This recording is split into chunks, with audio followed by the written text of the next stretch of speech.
Bienvenue dans la série de vidéos How To par Massey Ferguson. Dans cette vidéo, nous allons découvrir ensemble les différents réglages du moteur de nos tracteurs. Pour commencer, accédez au menu principal. Cliquez ensuite sur le menu des réglages du moteur. Tous les réglages disponibles s'affichent à l'écran.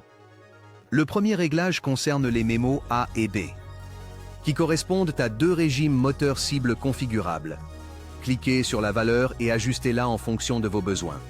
Vous pourrez engager ces régimes cibles ultérieurement à l'aide des boutons du multipad. Vous pouvez ensuite régler la réactivité du moteur. La plage de 1 à 4 vous permet de régler l'agressivité du moteur en fonction des besoins de votre application. Plus la valeur est élevée, plus la réponse du moteur sera agressive lorsqu'un mémo est engagé. Vous trouverez ensuite deux lignes où vous pourrez activer le couplage de plusieurs automatismes disponibles. C1 avec le mémo A et C2 avec le mémo B. C1 et C2 sont les vitesses cibles réglables dans le menu des réglages de la transmission.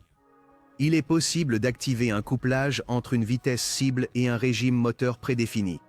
L'enclenchement de C1 activera le mémo A et l'enclenchement de C2 activera le mémo B. Enfin, il est possible d'activer la fonction anti-calage pour éviter de caler dans des situations difficiles que le moteur ne pourrait pas gérer.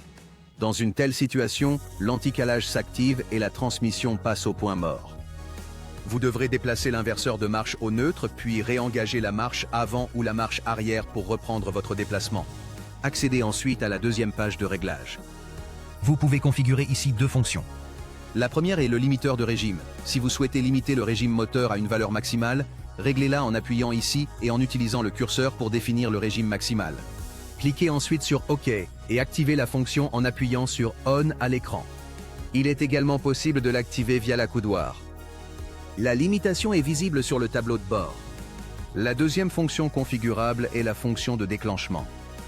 Cette fonction permet de définir un régime moteur qui s'enclenchera lorsque l'une des 4 conditions sélectionnables sera remplie. Mouvement vers l'avant ou vers l'arrière, activation d'un des relevages, l'utilisation de l'hydraulique ou l'engagement d'une prise de force. Nous avons couvert tous les réglages possibles. À vous d'essayer.